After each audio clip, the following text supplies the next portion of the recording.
भारद्वाज आपका स्वागत करता हूं आपकी शानदार जानदार जबरदस्त हिंदी की कक्षा में, जहां पर आज हम कारक नामक अध्याय को पढ़ने के तीसरे दिन में प्रवेश कर रहे हैं। और आज ये अंतिम दिन भी होने वाला है, क्योंकि कारक के चार भेदों को, जिसमें आपके कर्ता है, कर्म, और उसके बाद करण और संप्रदान, इनको हम पढ़ चुके हैं। आज अपादान, संबंध, अधिकरण और संबोधन, इनको हम देखने का, समझने का प्रयास करेंगे और जानने का प्रयास करेंगे। जल्दी से आप लोग आ जाइए, फिर आज की शानदार क्लास को शुरू करते हैं। और अभी मैं क्लास को करने से पहले आपके कुछ डाउट्स देख रहा था जो डाउट ग्रुप में थे।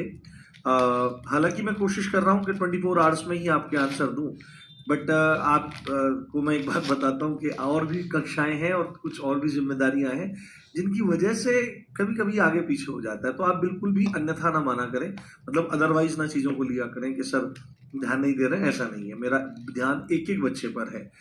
तो बस आप ये समझ सकते हैं कि जब बहुत सारे प्यार करने वाले हो जाते हैं और उनके प्रश्न हो जाते हैं, तो फिर कभी कई बार थोड़ा आगे पीछे हो जाता है। अब आप देखो, दिन के 250-300 कमेंट रहते हैं। अब 250-300 कमेंट दिन के हों यार, फिर उसमें समय लगता है, और ऐसे ही कम से कम 5-6 ग्रुप हो रहे हैं, तो समय लग जाता है। ठीक है, तो मुझे एक दो चीज का डिस्कशन करना है जो आपके बार बार डाउट आ रहे हैं, जिससे वो डाउट आपके ना आए। जी, गुड मॉर्निंग गाइस, स्माइल करके, स्माइल के साथ गुड मॉर्निंग बोला करो, ऐसे नहीं बोला करो। ऐसे गुड मॉर्निंग बोलने में कोई मजा नहीं है। जी, कैसे हैं आप सब? बहुत शानदार, बहुत जबरदस्त, जिंदाबाद। चलो बिना देरी करे शुरू करते हैं आज का शानदार सेशन।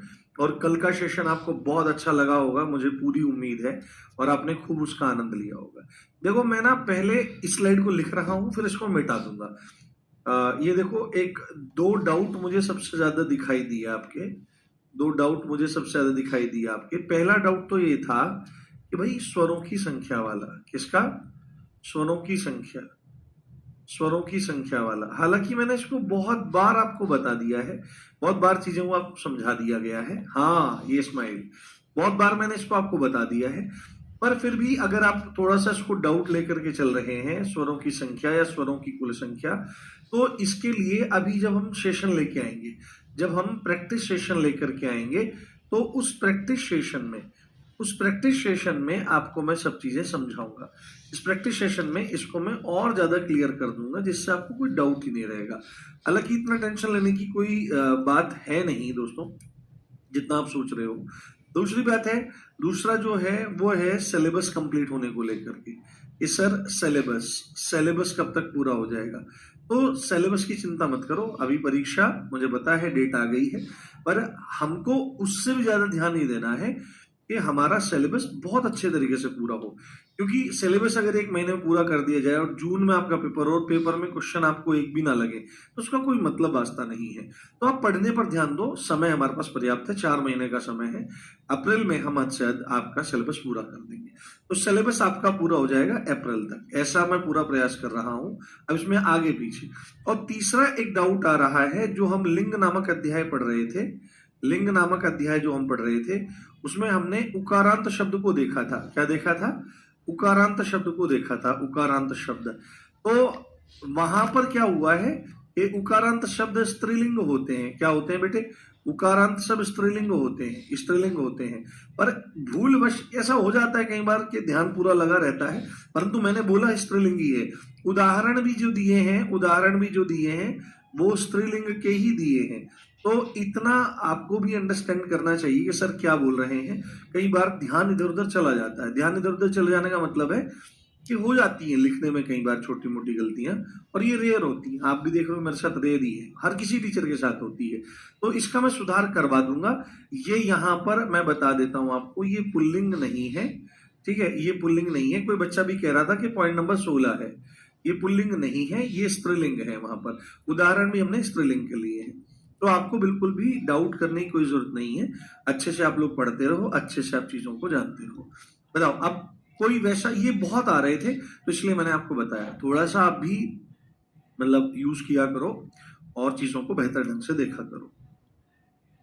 हाँ, इस पे ध्यान मत दो बोर्ड के टाइम पर, अभी लाइव ही क्लास चल रही है, ये इंटरनेट से अपडेट होता है। ठीक है, तो ये हमने यहाँ पर देख लिया है। अब हम अपने सेशन को शुरू करते हैं। अब अपने सेशन को शुरू करते हैं मेरे भाई। और सेशन में हमारा क्या चल रहा है? हमारा चल रहा है कारक। क्या चल रहा है बाबू? हमारा चल रहा है कारक। ठीक है, कारक चल रहा है। कल कल तक के में कोई दिक्कत तो नहीं है? ओके है ना सब? एक बार थम्स अप करके बताइए। हाँ, प्रैक्टिस सेट शनिवार से वीकली टेस्ट कहेंगे, वीकली प्रैक्टिस इसको कहेंगे, प्रैक्टिस सेट नहीं कहेंगे। ठीक है, चलो आगे चलते हैं। बहुत बढ़िया मेरे भाई। तो यहां पर अब 5वें नंबर पर आपको क्या लिखना है? 5वें नंबर पर हमने क्या किया? कर्ता ने फिर कर्म को और करण से जान, संप्रदान को के लिए अपादान से मान। तो यहां पर 5वें नंबर पर हमारा क्या आ जाएगा? हमारा 5वें नंबर पर आ जाएगा अपादान कारक। क्या आ जाएगा बच्चे? हमारा यहां पर आ जाएगा अपादान कारक। अपादान कारक तो अपादान कारक है। तो आपको सबसे पहले इन चीजों को बहुत बेहतर ढंग से समझने के लिए शाब्दिक अर्थ, बहुत बढ़िया दोस्तों, शाब्दिक अर्थ की तरफ जाना बहुत जरूरी होता है। क्योंकि अगर आप हिंदी पढ़ रहे हो या कोई भी चीज पढ़ रहे हो तो उनके शब्दों के अर्थ पर जाइए। देखो मैथ्स में भी आपकी दिक्कतें क्यों होती है? बहुत सारे बच्चे ऐसे होते हैं उनको मैथ्स में प्रॉब्लम होती है। क्यों? क्योंकि वो क्वेश्चन को ढंग से ही नहीं पढ़ते हैं। और जब आप क्वेश्चन को ढंग से पूरी लय से पढ़ेंगे तो आपको सॉल्यूशन वहीं मिल जाता है। हम क्वेश्चन ढंग से नहीं पढ़ पाते हैं। यहां पर हम सीधे अपादान कारक पढ़ लेते हैं, परंतु कभी भी हम इस बात का प्रयास नहीं करते कि अपादान जो शब्द है, अब अपादान जो शब्द है इसका शाब्दिक अर्थ क्या होगा, इस अपादान शब्द का शाब्दिक अर्थ क्या दिखाई देगा। तो आपको सीधे सीधे याद रखना है कि अपादान शब्द का शाब्दिक अर्थ होता है अलगाव की प्राप्ति। क्या होगा? अलगाव की प्राप्ति, यानी कि अलगाव होना, अलगाव, सेपरेशन। अलगाव मतलब सेपरेट। ठीक है, सेपरेट होना। क्या होगा बाबू? सेपरेट होना। इसी को पृथक्करण बोला जाता है। क्या बोलते हैं? इसी को पृथक्करण, पृथक्करण होना, अलग होना, अलग होने की सेंस में। तो अपादान कारक, अपादान का मतलब है अलगाव की प्राप्ति, यानी अलग होने की सेंस में, सेपरेशन की सेंस में है। और साथ में आपको ध्यान रखना है पृथक्करण, इसको विशुद्ध हिंदी में कहा जाता है।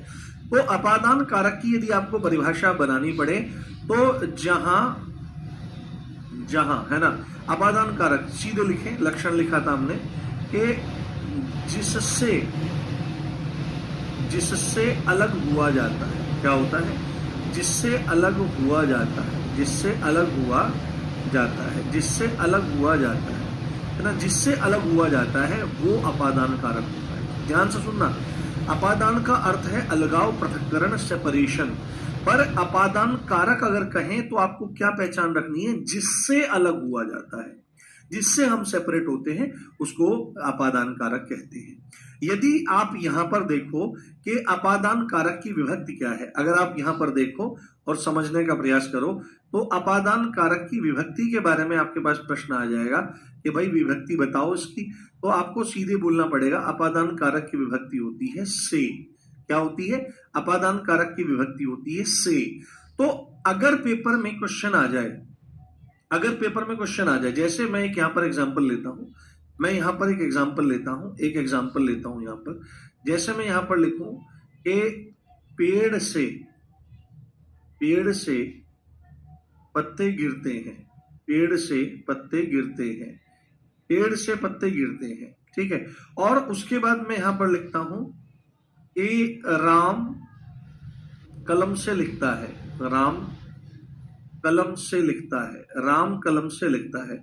जितना पूछूं उतना बताना है। ठीक है, अभी ध्यान से देखो, राम कलम से लिखता है। यहां पर दो एग्जाम्पल हैं। तो मेरे प्यारे आप ध्यान से देखो, यहां पर क्या है? यहां पर भी से है और यहां पर भी से है। तो आपको पता है कि इससे पहले वाला जो होगा वो क्या होगा? ये परसर्ग है। तो यहां पर पेड़ क्या है? बताना एक बार, पेड़ क्या है? यहां पर क्या होगा? पेड़ यहां पर। अब जो से विभक्ति है आप यहां पर देख रहे हो, जो से विभक्ति है ये आपके किसके बारे में बात करती है? ये करण कारक के बारे में बात करती है। और से विभक्ति जो है ये आपके अपादान कारक के बारे में बात करती है, अपादान कारक के बारे में बात करती है। तो यहां पर पेड़ कौन सा कारक है? पेड़ यहां पर कौन सा कारक है? इसका आंसर चाहिए मुझे। पेड़ यहां पर कौन सा कारक है ये बताओ आप। हाँ, पेड़ यहां पर कौन सा कारक है? बहुत शानदार, आया नहीं आंसर अभी आपका, पर आ रहा है। हाँ, एक सेकंड, आपके एक कमेंट नीचे जा रहे हैं। बहुत बढ़िया। पेड़ में क्या है, अब देखो वहां पर भी से है, यहां पर भी से है, और आपको पता है ये से जो है ये तो दो की विभक्ति है आपकी। तो आपको ध्यान रखना है, पेड़ से पत्ते गिरते हैं, तो गिरते हैं तो अलग होने का भाव है, यानी कि यहां पर से जो है ये आपका अपादान है। क्या है, यहां पर ये आपका अपादान कारक है। जबकि अगर आप यहां पर देखो, राम कलम से लिखता है, तो कलम से लिखता है, तो यहां पर आपको एकदम से पता लग जाएगा कलम से लिख रहा है, तो अलगाव की यहां पर कोई बात नहीं हो रही है, यहां पर दूरी होने की, दूर होने की कोई बात नहीं हो रही है। तो यहां पर जो ये कलम शब्द है ये यहां पर साधन है, ये करण कारक हो जाएगा, यहां पे अलगाव नहीं हो रहा है। तो इस तरह से चीजों को ध्यान रखना चाहिए कि से दोनों की विभक्ति है, और दोनों की विभक्ति है तो आपको जिताएगा क्या, आपको जिताएगा कि अपादान क्या होता है, करण क्या होता है। करण हमने बताया माध्यम या साधन जिससे कोई भी कार्य पूरा होता है, और अपादान, तो अपादान में हमने अभी अभी तुरंत लिखा यहां पर कि अपादान का मतलब है जिससे अलग हुआ जाता है, जिससे अलग हुआ जाता है, ठीक है, जिससे अलग हुआ जाता है। अब एक इंपॉर्टेंट कॉन्सेप्ट मैं आपको बताता हूं, एक इंपॉर्टेंट बात मैं आपको बताता हूं, यहां पर आप नोट की तरह से इसको देखिए कि अलगाव जो है, अलगाव जो है, अलगाव जो है इसके कारण क्या हो सकते हैं, सेपरेशन के कारण क्या क्या हो सकते हैं। भाई अगर आपको कोई छोड़ करके जा रही है या आपको कोई छोड़ करके जा रहा है तो उसका कुछ ना कुछ तो कारण होगा ना, बिना कारण के कुछ भी चीजें नहीं होती हैं, ठीक है। अभी आप आगे जाएंगे, अभी आप अव्ययों को पढ़ेंगे, अव्ययों को जब आप पढ़ेंगे, वाक्यों को जब पढ़ेंगे तो उसमें आप देखेंगे कि कार्य के या तो कारण होते हैं या उद्देश्य होते हैं।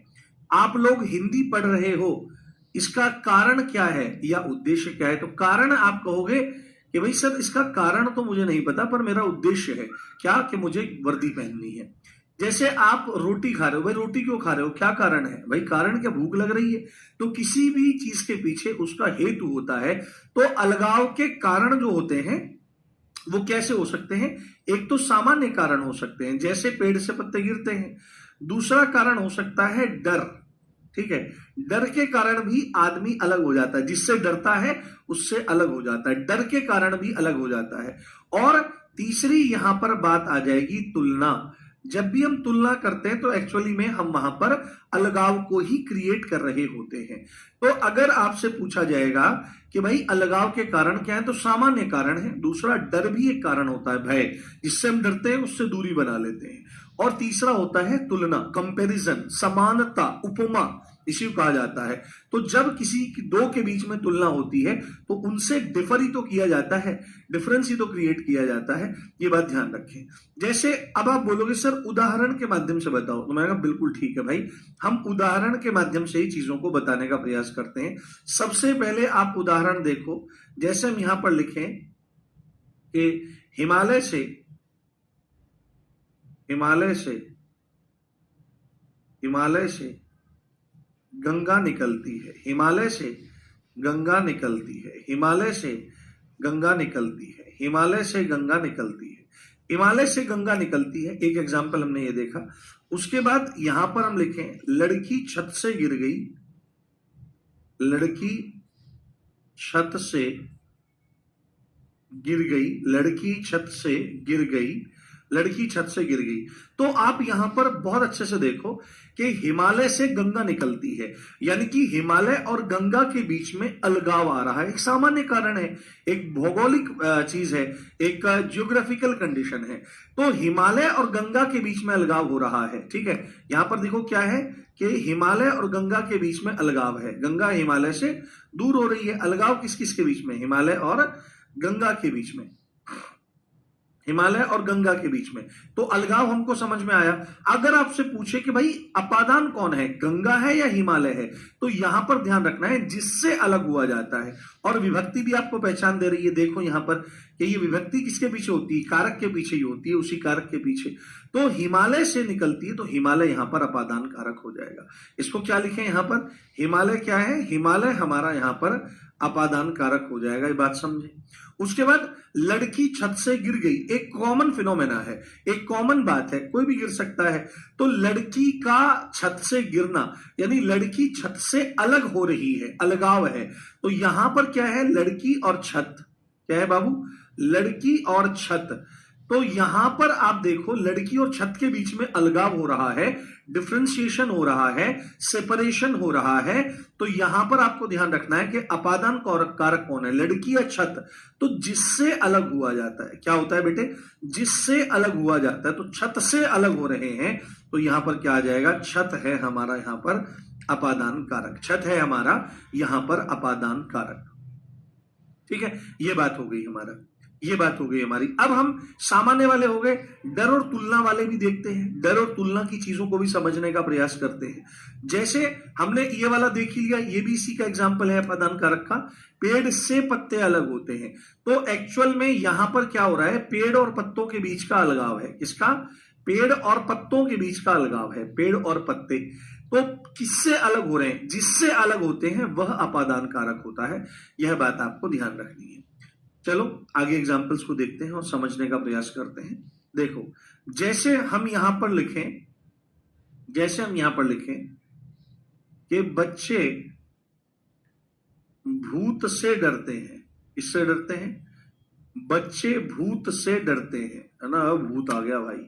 ठीक है, जैसे राहुल, राहुल कुत्ते से डरता है, राहुल कुत्ते से डरता है ना, कुत्ते से घबराता है। ठीक है, कुत्ते से घबराता है, राहुल कुत्ते से घबराता है, कुत्ते से घबराता है, डरता है, घबराना डरना एक ही सेंस में आता है। तो यहां पर आप एक चीज देखने का प्रयास करो कि बच्चे भूत से डरते हैं। वैसे भूत कोई एंटिटी होती नहीं है उस तरह की, भाई बहुत सारे लोग कहते हैं भूत होते हैं, नहीं होते हैं, पर न तो आपने देखे ना मैंने देखे, तो जब देखे नहीं तो नहीं मानते। ठीक है, फिर भी बियाबान जगहों में नहीं जाना चाहिए, नहीं तो आके तो मिठाई चाहिए मुझे, तो फिर ये करो क्या करके। तो बहुत सारी जगह साइकोलॉजिकल कंडीशंस होती हैं, कई जगह कुछ केस ऐसे होते हैं जिनको कुछ कहा नहीं जा सकता, लोग उनको ऊपरी बेयार या चक्कर वक्कर कह देते हैं। तो इस पर ध्यान नहीं रखना चाहिए, लाइफ में आगे बढ़ना चाहिए।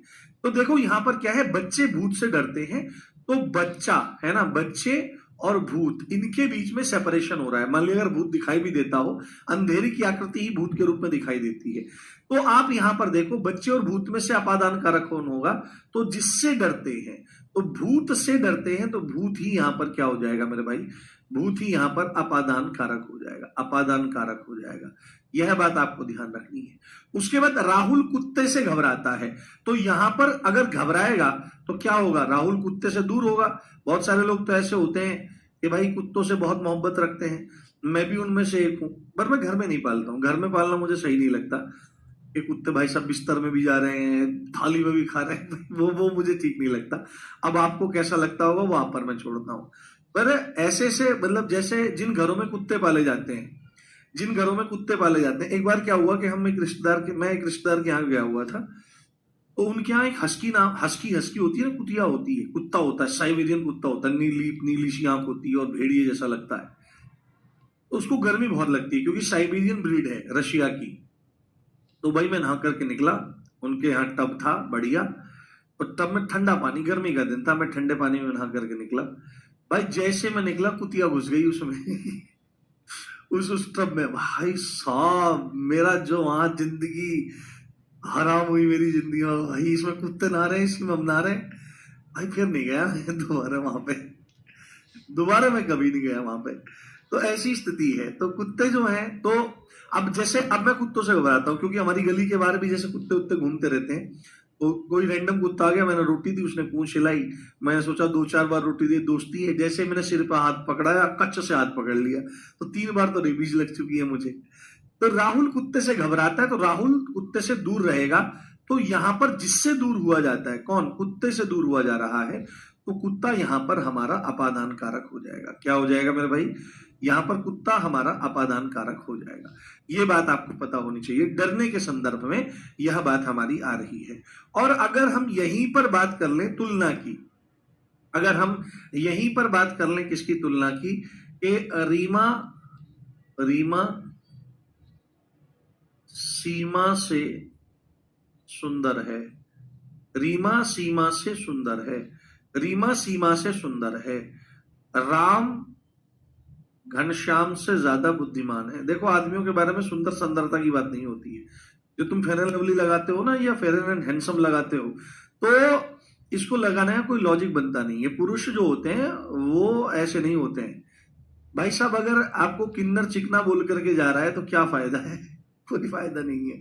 मूल बात क्या है कि लड़के जो होते हैं उनके बारे में बात की जाती है, वो बुद्धिमान हैं, वो बलिष्ठ हैं, वो अमीर हैं या गरीब है। ये हार्श रियलिटी है। तो इसलिए फेयर एंड लवली और फेयर एंड हैंडसम लगाना बंद करो और अपने स्किल पे काम करो। लड़कियों के बारे में ये विशेषण आता है, सुंदर हैं और कुरूप हैं। तो राम घनश्याम से बुद्धिमान है, राम घनश्याम से बुद्धिमान है, बुद्धिमान है। यह बात यहां पर आपकी बोली गई है, ठीक है। तो आप यहां पर देखो, राम और घनश्याम के बीच में तुलना हो रही है, रीमा और सीमा के बीच में तुलना हो रही है। तो जब तुलना हो रही है तो तुलना में क्या होता है? तुलना में सेपरेशन होता है, अलगाव। भाई वो उससे सुंदर है, तो आप देखो ना क्या है, एक सेपरेशन क्रिएट हो रहा है। राम घनश्याम से बुद्धिमान है, तो यहां पर राम और यहां पर रीमा और यहां पर सीमा, ये दोनों हुई। इनके बीच में क्या हुई? इनके बीच में तुलना है, इनके बीच में तुलना हो रही है। तो जहां पर तुलना का भाव रहता है वहां पर भी अपादान कारक होता है। और देखो, जिससे तुलना होती है, जिससे तुलना होती है वही हमारा अपादान कारक होता है। तो यहां पर जो सीमा है वो अपादान कारक है, ये ध्यान रखना है आपको। और अगर यहां पर राम और घनश्याम के बारे में हमारी चर्चा हो रही है तो बुद्धिमानिता, तो बुद्धिमानिता यहां पर किसके बीच में? राम और घनश्याम के बीच में डिस्कशन हो रहा है। राम और घनश्याम के बारे में डिस्कशन हो रहा है। और जिससे ज्यादा बुद्धिमान है, या जो बुद्धिमान है, ये वाला जिससे ज्यादा बुद्धिमान है, जिससे अलगाव हो रहा है, वही हमारा अपादान कारक हो जाता है, वही हमारा यहाँ पर अपादान कारक हो जाता है। यह बात आप ध्यान रखें, यह बात आप समझ करके चलें। Is that clear? बताइए। पूरा का पूरा अपादान कारक क्लियर हो गया? कोई दिक्कत, कोई समस्या, कोई परेशानी तो नहीं? जितने भी एग्जाम्पल्स दिए जा सकते थे, जो जो बेहतर किया जा सकता था, वो आपकी सेवा में हाजिर है। बताइए, इज एवरीथिंग क्लियर? अपादान कारक क्लियर हो गया? कोई डाउट तो नहीं है? हाँ, इश्क उनसे करो जिनमें खामियां बहुत हों, ये हुस्न भरे चेहरे इतराते बहुत हैं। जिससे अलग होता है तो उससे विभक्ति यहां रहती है। बहुत बढ़िया मेरे भाई, बहुत बढ़िया। चलो, इसको हमने देख लिया। अब अपादान कारक हमने समझ लिया है। अपादान के बाद छठवें नंबर पर क्या आता है? छठवें नंबर पर हमारा आ जाता है संबंध कारक। क्या आ जाता है? छठे नंबर पर संबंध कारक आ जाता है, संबंध कारक। छठे नंबर पर आपका आ जाता है संबंध कारक। मैं आपको एक बात बताऊं मेरे बारे में। आप में से कुछ बच्चे, एक दो बच्चे कह रहे थे तुम ध्यान नहीं देते हो, तुम मानते नहीं हो। अब मेरे को पता ही नहीं है हो क्या रखा है भाई। ऑन द स्पॉट आपने बता दिया होता कि उकारांत के सामने सर स्त्रीलिंग होना है, आपने गलती से पुल्लिंग लिख दिया है। एक भाई साहब लिख रहा है, भाई बच्चा आप मानते नहीं हो, ऐसा नहीं करते, वैसा नहीं करते। भाई ऐसा कुछ नहीं है, मैं कभी भी रिजेक्ट नहीं हूं, ठीक है। मैं अगर इस दुनिया के जितने भी टीचर्स हैं, जितने भी टीचर्स हैं इस दुनिया में, उनमें अगर आप सबसे आगे किसी को खड़ा पाएंगे, तो कोई भी हो सकता है, उस लाइन में सबसे पीछे अगर मुझे खड़ा किसी को पाएंगे तो मुझे खड़ा पाएंगे। मैं सबसे पीछे हूं, मुझे कुछ नहीं आता है, ठीक है। गुरुजनों की कृपा है, उनकी कृपा से मैं थोड़ा बहुत पढ़ा लेता हूं, बाकी यही सच्चाई है और इसमें कोई भी बनावटी बात नहीं है। संबंध कारक, तो संबंध कारक को आपको ध्यान से देखना है। संबंध कारक में क्या आ जाएगा? कोई कह रहा है स्पीड बढ़ाइए, ये मोटरसाइकिल नहीं है बच्चे, ये कॉन्सेप्ट है। एक बार समझ में आ गया तो कोई दिक्कत नहीं होगी। संबंध कारक आपने संभवतः पहले चीजों को उतनी गंभीरता से नहीं पढ़ा होगा। मैं हिंदी का गणित पढ़ाने का प्रयास कर रहा हूं, हिंदी का गणित एक कॉन्सेप्ट के साथ में, जिससे दोबारा आपको हिंदी पढ़ने की जरूरत शायद ही पड़ेगी। तो संबंध कारक को आप ध्यान में रखो। संबंध क्या होता है? संबंध मतलब इसका शाब्दिक अर्थ क्या है? संबंध बताने वाला, ठीक है। शाब्दिक अर्थ क्या है? तो शाब्दिक अर्थ यही है, रिश्ता। ये रिश्ता क्या कहलाता है? रिश्ता, जिससे रिश्ता होता है। इसी को क्या कह देते हैं हम? इसको रिलेशन, इसी को हम रिलेशन कह देते हैं, इसी को हम रिलेशन कह देते हैं। तो संबंध कारक एक्चुअल में क्या बोला जाएगा कि जिससे संबंध पाया जाता है, जिससे संबंध होता है, जिससे संबंध होता है, ये ध्यान रखें। जिससे संबंध होता है, जिससे संबंध होता है, जिससे संबंध होता है उसको संबंध कारक कहा जाता है। जिससे संबंध होता है, इस चीज को बहुत गंभीरता से देखें और बहुत गंभीरता से जानने का प्रयास करें। जिससे संबंध होता है, हालांकि संबंध कारक को पहचानने में बहुत देर नहीं लगती है और बहुत सरलता से आप इसको पहचान लेते हैं, परंतु इस चीज को ध्यान रखें जिससे रिलेशन होता है। तो अगर यहां पर हम लोग बात करें कि भाई विभक्ति क्या होगी, क्या बात करें, यहां पर हम देखें कि भाई विभक्ति क्या होगी, तो विभक्ति में आपको क्या आ जाता है, का की के संबंध, क्या आ जाता है, का की के संबंध, और कहीं पर रा री रे भी आ जाता है। क्या आ जाता है, रा री रे भी आ जाता है। ज्यादातर ये रा री रे जो आता है सर्वनाम के साथ जुड़ जाता है, जैसे मेरा लड़का। कोई कहे कि भाई पप्पू का लड़का, तो समझ में आता है कि संज्ञा के साथ इनका प्रयोग होता है, काकी के, राजा का लड़का, ठीक है, उसकी कार, इत्यादि इत्यादि। परंतु रा री रे, तो मेरा लड़का अगर मुझे सर्वनाम के साथ में बोलना है तो ये थोड़ी कहूंगा कि राम का लड़का, तो मेरे को बोलना पड़ेगा भाई मेरा लड़का या तुम्हारा लड़का, इस तरह से बोलना पड़ेगा। तो सर्वनाम के साथ में रारा रीरी रारा ये आपका शुरू हो जाता है, ठीक है। जैसे उदाहरण देखो, इसमें कुछ ऐसी विशेष बात नहीं है जिसको बताया जाए। उदाहरण स्वरूप आप चीजों को देखो कि राजा का लड़का, क्या लिखो इसमें, राजा का लड़का, इसमें क्या लिखा जाएगा मेरे प्यारे, राजा का लड़का वीर है, राजा का लड़का वीर है। उसमें हम आगे कुछ भी कह दें, राजा का लड़का वीर है, राजा का लड़का वीर है। जैसे श्यामा की कार, श्यामा की कार, श्यामा की कार काली है, श्यामा की कार काली है, ये हमने एग्जाम्पल ले लिया। उसके बाद यहां पर जैसे मैं लिखने लगूं कि मेरा भाई, इसका भाई, मेरा भाई पुलिस में है, मेरा भाई पुलिस में है, आप सब मेरे भाई हो, ठीक है, आप सब मेरे भाई हो, तो आप सब पुलिस में हो, ठीक है, इस बात का ध्यान रखना है। तो आप यहां पर देखो, यहां पर संबंध किस और किसके बीच में है, संबंध जो है यहां पर वो राजा और लड़के के मध्य संबंध है, राजा और लड़के के मध्य संबंध है यहां पर। उसके बाद यहां पर किसका संबंध है, यहां पर श्यामा की कार, तो श्यामा और कार के मध्य यहां पर संबंध है। और यहां पर मेरे और मेरे भाई के मध्य संबंध है, तो यहां पर संबंध क्या है, मैं और भाई, मैं और भाई। और इनमें भी अगर संबंध कारक कोई पूछने लगे तो राजा का लड़का जिससे संबंध होता है, श्यामा की कार तो जिससे संबंध होता है, और मेरा भाई, तो आप देखो यहां पर रा आ रहा है, रा, या मेरी बहन या मेरे भाई या मेरी, वो बहुवचन में चला जाएगा। तो यहां पर देखो, यहां पर मैं क्या है, यहां पर आप देखना चाहोगे तो यहां पर जो आपका संबंध कारक होगा वो मैं हो जाएगा। क्या हो जाएगा, यहां पर संबंध कारक राजा है क्योंकि राजा से संबंध है, यहां पर संबंध कारक कौन है, यहां पर संबंध कारक श्यामा है, और यहां पर संबंध कारक क्या है, मैं हूं।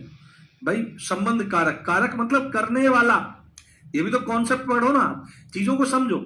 संबंध कारक, संबंध को करने वाला, तो संबंध को बनाने वाला, संबंध बना कौन रहा है, संबंध कारक, कारक मतलब करने वाला या बनाने वाला।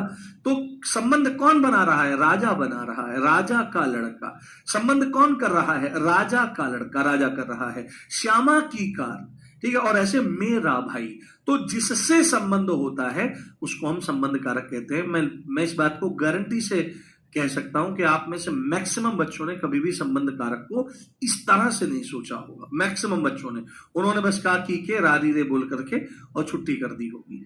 बताओ, बोलो बात सही के गलत, बोलो बात सही के गलत। हाँ जी जी प्रियांशी, बहुत बहुत धन्यवाद मेरे भाई। हाँ, माँ ने बाजार से कपड़ा खरीदा, लगाओ।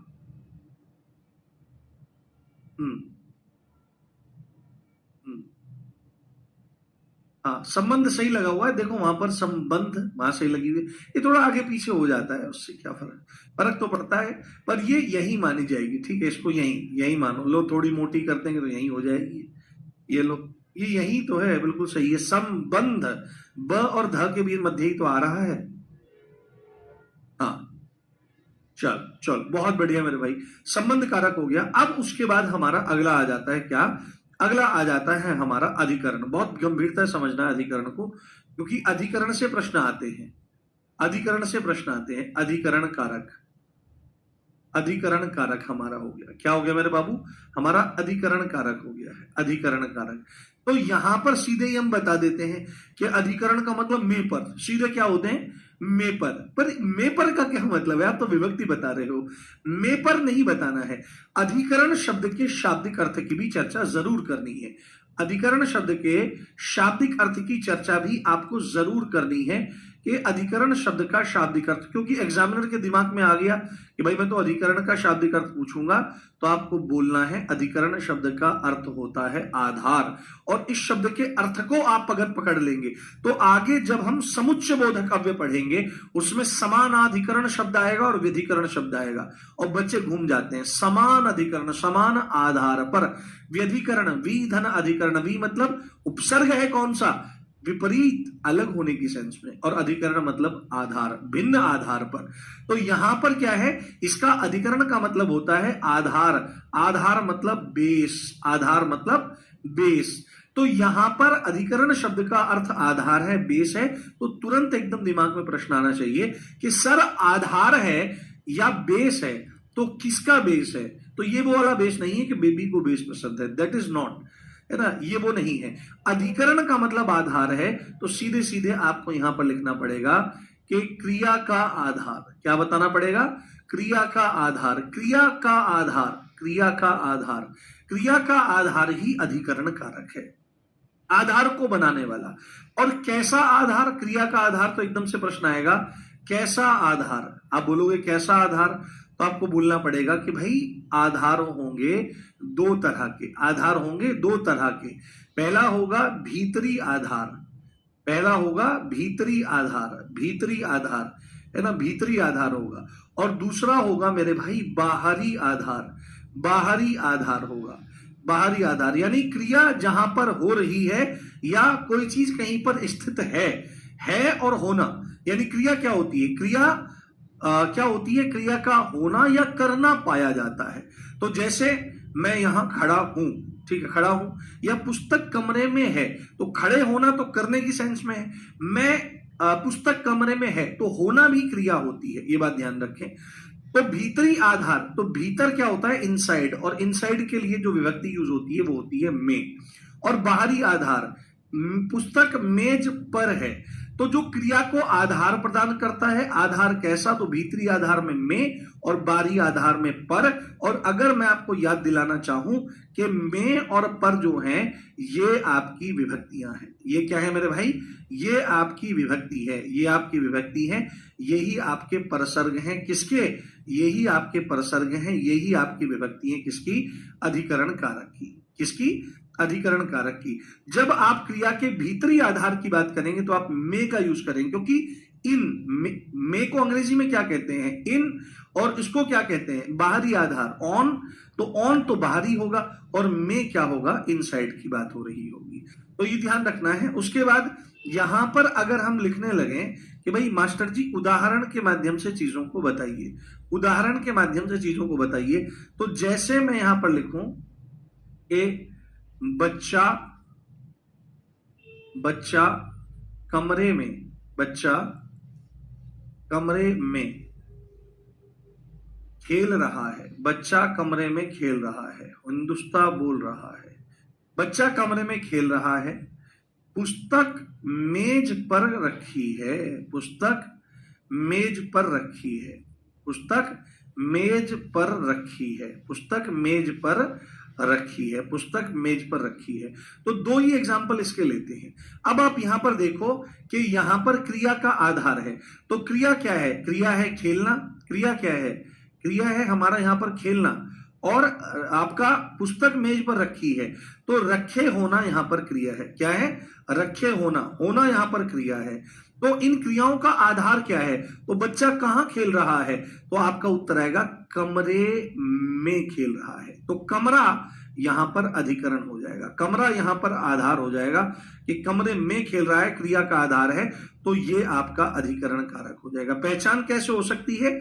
तो पहचान आपकी हो सकती है किसके माध्यम से? इस में के माध्यम से।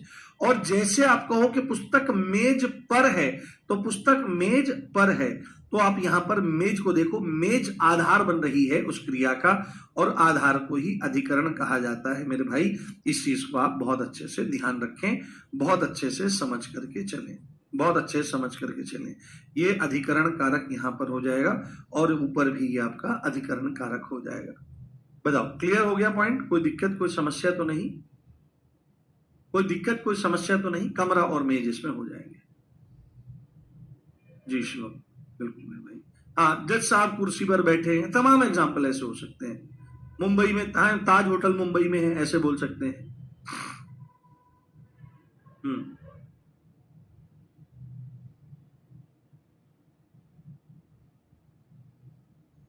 बताइए, बताओ, क्लियर है? कोई दिक्कत तो नहीं? समझ में आ गया अधिकरण? एक एक चीज जो मेरे द्वारा आपको यहां पर बताई जा रही है वो बहुत ज्यादा इंपॉर्टेंट है, और पेपर में भी आपको दिक्कत नहीं आएगी, कारक में आपको दिक्कत नहीं आएगी मेरे भाई। किसी भी टॉपिक जो जो मैं आपको बता रहा हूं उसमें दिक्कत बिल्कुल नहीं आने वाली।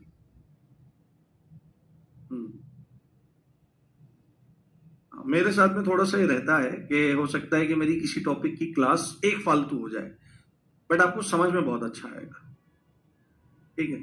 और अभी जब हम धीरे धीरे प्रैक्टिस सेशन शनिवार को शुरू करेंगे, तो फिर आपको और मजा आएगा, आपका पूरा रिवीजन हो जाया करेगा, ठीक है। कोशिश करेंगे कि इसी बार घोषणा कर दें और इसी शनिवार से चीजों को शुरू कर दें,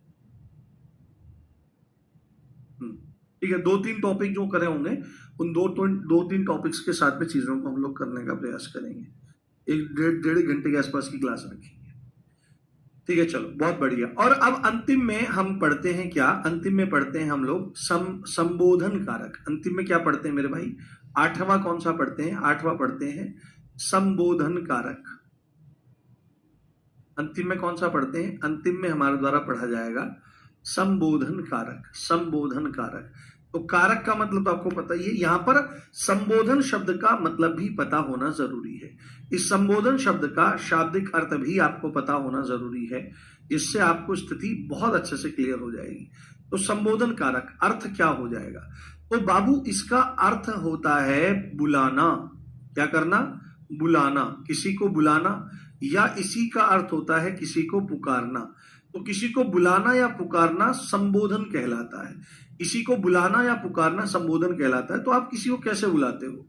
आप किसी को कैसे बुलाते हो? ऐसे बुलाया जाता है, पर ये संबोधन में नहीं आता, ये ध्वनि में आ जाएगा।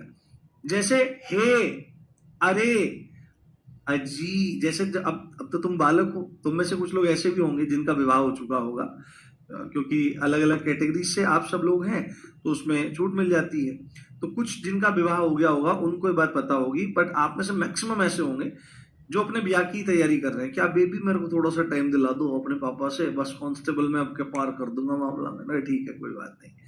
तो जब वही देवी जी आपकी धर्म पत्नी बन करके आ जाएंगी, या कोई और आ जाएंगी, तो इसमें कोई पक्की बात नहीं है, तो तुरंत वो कहेंगी, शुरू शुरू में क्या रहेगा? शुरू शुरू में क्या? अजी सुनते हो? तो अजी, जैसे वो बोले अजी सुनते हो, तो अजी जो शब्द है ये संबोधन है, आपको बुलाया जा रहा है। और जैसे अब थोड़ी देर बाद में, कुछ दिन तो प्रेम चलेगा, उसके बाद थोड़ा सा प्रेम पुराना हो जाएगा, तो फिर दूर से रे सुने के, जैसे हरियाणा बोलता है रे सुने, रे सीधे अजी से र पे आ जाएगी, रे सुने के। तो यहां पर स्थिति क्या बनेगी? यहां पर स्थिति बनेगी आपकी कि भाई ये बुलाना है। जैसे हम अपनी माता को बुलाते हैं, बहुत सारे बच्चे हैं अपनी माता को बुलाते हैं, तो अरी कहकर के संबोधित करते हैं, री कहकर के अरी ऐसे बोलते हैं ना, अरी। तो ये सब संबोधन होते हैं आपके। तो यहां पर आप ध्यान रखो, संबोधन का मतलब क्या होता है कि बुलाना या पुकारना, ठीक है। तो जिन शब्दों से, है ना, जिन शब्दों से जिन शब्दों से बुलाया या पुकारा जाता है, बुलाया या पुकारा जाता है, जिन शब्दों से बुलाया या पुकारा जाता है, उन्हीं को क्या कहते हैं? उन्हीं को हम संबोधन कह देते हैं। जैसे इसमें बहुत सारे शब्द हैं, इसकी अगर विभक्तियों को हमको देखना हो, अगर इसकी विभक्ति हमको देखनी है प्यारे, विभक्ति अगर हमको इसकी देखनी है, तो वही हे, अरे, अजी, है ना, अरी, री, आदि आदि ये शब्द हो जाएंगे। और इसकी पहचान क्या है? तो पहचान आप देखो इसमें क्या है। इसकी अगर आपको पहचान जाननी है तो स्पष्ट रूप से आपको इसकी पहचान लग जाएगी कि आपको संबोधन के साथ में, संबोधन के साथ में, संबोधन के साथ में, संबोधन के साथ में आपको ये विस्मयादि बोधक चिन्ह मिल जाएगा। ये पहचान है और ये तो बहुत सरलता से पहचान आ जाता है और इसमें इतना कुछ ज्यादा टेंशन वाली बात नहीं है। जैसे इसके उदाहरण अगर हम लोग देखना शुरू करें तो क्या हो जाएगा? उदाहरण अगर हम लोग देखना शुरू करें तो उदाहरणों में क्या क्या आ जाएगा? जैसे जैसे आपने बोला हे भगवान, तो भगवान को आपने बुलाया हे कह करके, तो यहां पर ये जो है हे शब्द है, ये संबोधन कारक का आपका पूरा का पूरा हो जाएगा। हे भगवान, तो जिसे बुलाया जाता है, जिन शब्दों से बुलाया जाता है उसको संबोधन कहा जाता है। ठीक है, हे भगवान मुझ पर कृपा करो। क्या है? मुझ पर कृपा करो, मुझ पर कृपा करो, मुझ पर कृपा करो। जैसे आप बोलने लगो अजी, है ना, और अजी बोल करके कह दिया सुनते हो, अजी सुनते हो, ये हो गया आपका। उसके बाद जैसे आप बुला लो अरी मम्मी, ऐसे बोलते हैं ना, अरी मम्मी, अरी मम्मी, अरी मम्मी, रोटी दे दे, रोटी दे दे, है ना, रोटी दे दे, ऐसे ऐसे। तो ये आपकी पहचान होती है संबोधन कारक की। इससे आप चीजों को पहचान सकते हो और सरलता से चीजों को अपने पक्ष में ला सकते हो। तो ये हमारा कारक अध्याय पूरा हो गया है। हाँ हाँ, ऐसे तमाम शब्द हो सकते हैं। बहुत बढ़िया।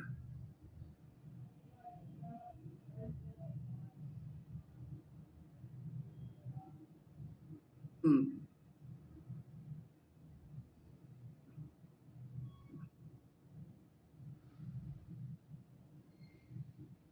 हम्म, बहुत बढ़िया, शानदार। हाँ, ओ माय गॉड, रुक जाओ मेरे भाई, रुक जाओ दोस्तों। हम्म, बहुत शानदार, बहुत जबरदस्त। अगर आप देखो, कुछ बच्चे कह रहे हैं कि सर इसको और स्पष्ट करो, तो अगर आप इसको और भी स्पष्ट करना चाहते हो तो यहां पर ऐसे लिख सकते हो आप। इसको इसको हटा देते हैं यहां से, इसको और स्पष्ट कर देते हैं, है ना, सीधे सीधे, क्योंकि ये खुद भी, क्योंकि इसको बहुत सारे व्याकरण कारक भी नहीं मानते। तो यहां पर सीधे सीधे ऐसे लिख लो कि जहां बुलाए जाने, इसको ऐसे लिख लो, बुलाए जाने या पुकारने का भाव होता है। ठीक, ऐसे लिख लो इसको, या पुकारने का भाव होता है, या पुकारने का भाव होता है, या पुकारने का भाव होता है। जहां बुलाए जाने और पुकारने का भाव होता है, ये ज्यादा सही रहेगा। इसको आप यहां पर नोट कर लो और लिखने का प्रयास करो। ठीक है, बहुत शानदार मेरा भाई, बहुत बढ़िया, बहुत शानदार। चलिए,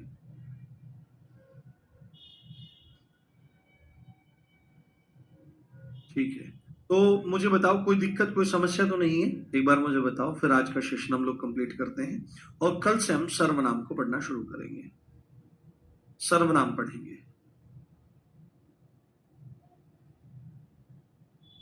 बताइए मेरे भाई, इज एवरीथिंग क्लियर? नहीं, रिकॉर्डेड क्लास नहीं है भाई, उसको मत देखो। पागल हो क्या? नशे करते हो क्या? मैं यहाँ कमेंट पढ़ रहा हूं तुम्हारे स्पष्ट रूप से। हम्म,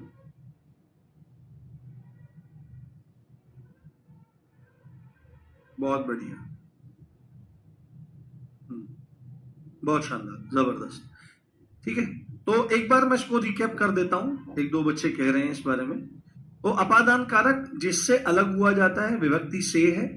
इसका शाब्दिक अर्थ होता है अलगाव, पृथक्करण, अलगाव या पृथक्करण। उधर पृथक्करण तो नहीं कट रहा है, थोड़ा छोटा कर देते हैं इसको। तो अलगाव या पृथक्करण, तो अलगाव के कारण क्या हो सकते हैं? तो सामान्य कारण हो सकते हैं, डर या तुलना हो सकता है। उदाहरण, हिमालय से गंगा निकलती, छत से लड़की गिर गई, है ना, लड़की छत से गिर गई। उसके बाद पेड़ से पत्ते गिरते हैं, this is the example of difference between अपादान और करण, ये ध्यान रखना है आपको, ये इन दोनों के मध्य आपको अंतर कैसे करना है। उसके बाद यहाँ पर बच्चे भूत से डरते हैं तो डर के कारण अलगाव है, राहुल कुत्ते से घबराता है तो यहाँ पर घबराहट यानी डर के कारण ही अलगाव है। रीमा सीमा से सुंदर है, राम घनश्याम से बुद्धिमान है, तो यहां पर क्या हो रहा है, यहां पर तुलना के वजह से अलगाव हो रहा है। उसके बाद संबंध, जिससे संबंध होता है, तो शाब्दिक अर्थ रिश्ता है, काकी के रारी रे, इसकी विभक्तियां हैं, जैसे राजा का लड़का वीर है, श्यामा की कार काली है, मेरा भाई पुलिस में है। उसके बाद अधिकरण का मतलब क्या होता है, अधिकरण का मतलब होता है आधार, बेस, क्रिया का आधार। कैसा आधार, तो भीतरी आधार, बाहरी आधार, जिसकी विभक्तियां हैं में और पर। तो जहां आप देख सकते हो बच्चा कमरे में खेल रहा है और पुस्तक मेज पर है। और अंतिम हमारा हो जाएगा संबोधन, जहां बुलाए या पुकारने का भाव, बुलाए जाने या पुकारने का भाव होता है, वहां पर संबोधन कारक होता है। शाब्दिक अर्थ बुलाना या पुकारना होता है। विभक्ति हे, अरे, अजी, अरी, री आदि, और पहचान संबोधन है और वो विस्मय आदि बोधक चिन्ह है। ये इसके आपके क्या हो जाएंगे, ये आपके एग्जाम्पल यहां पर हो जाएंगे। तो चलिए अपना ध्यान रखिए। अब हम मिलते हैं कल सर्वनाम टॉपिक के साथ में। रिवीजन करते रहिए, आगे बढ़ते रहिए, निश्चित सफलता आपके कदम चूमेगी। जय हिंद, जय Bharat, love you all guys, bye.